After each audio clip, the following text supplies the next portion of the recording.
Workplace Wellness was a programme that I started working on about 3 years ago. I was doing some work with the United Nations, so I was travelling quite a bit to lots of different locations, and I was really fascinated with the whole concept of stress in the workplace, but the focus being almost too much on stress. And I felt that the workplace wellness was really where we need to be focusing on. And yes, to acknowledge that people get stressed out, but absolutely about where do we want to be, not where we're at.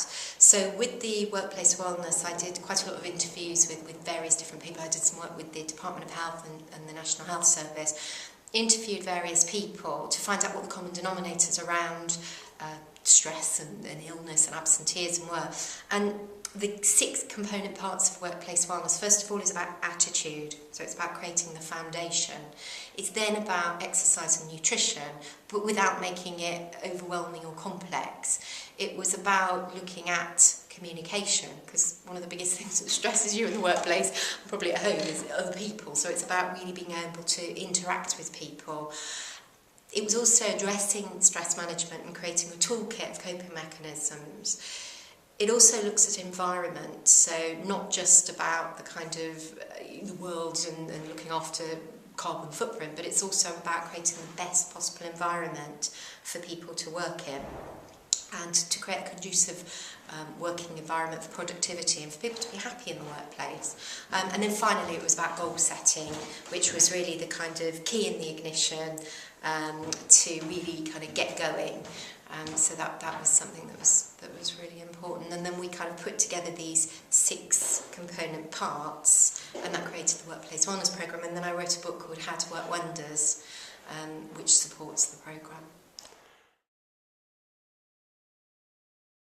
I think that if you're conducting any kind of event, you've got to give people places where they can get out, they can get fresh air, they can go and look at different scenery.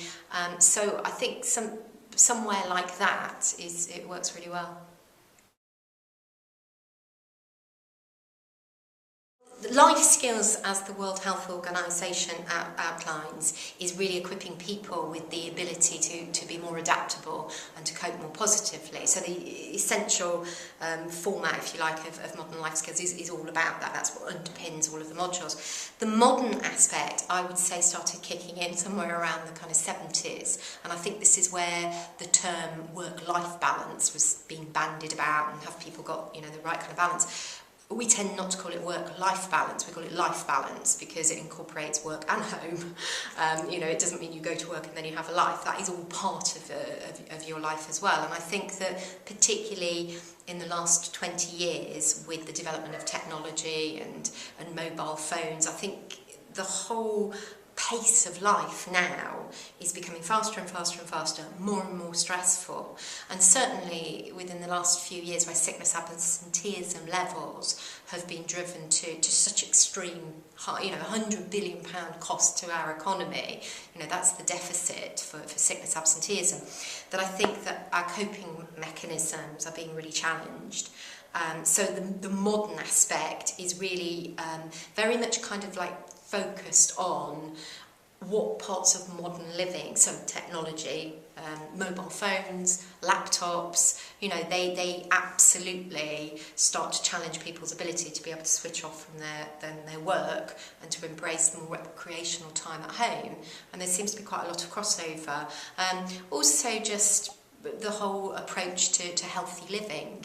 I think lots of people understand what they're supposed to do, but they get stressed, they get tired, and that's when people start to take on board unhealthy coping mechanisms.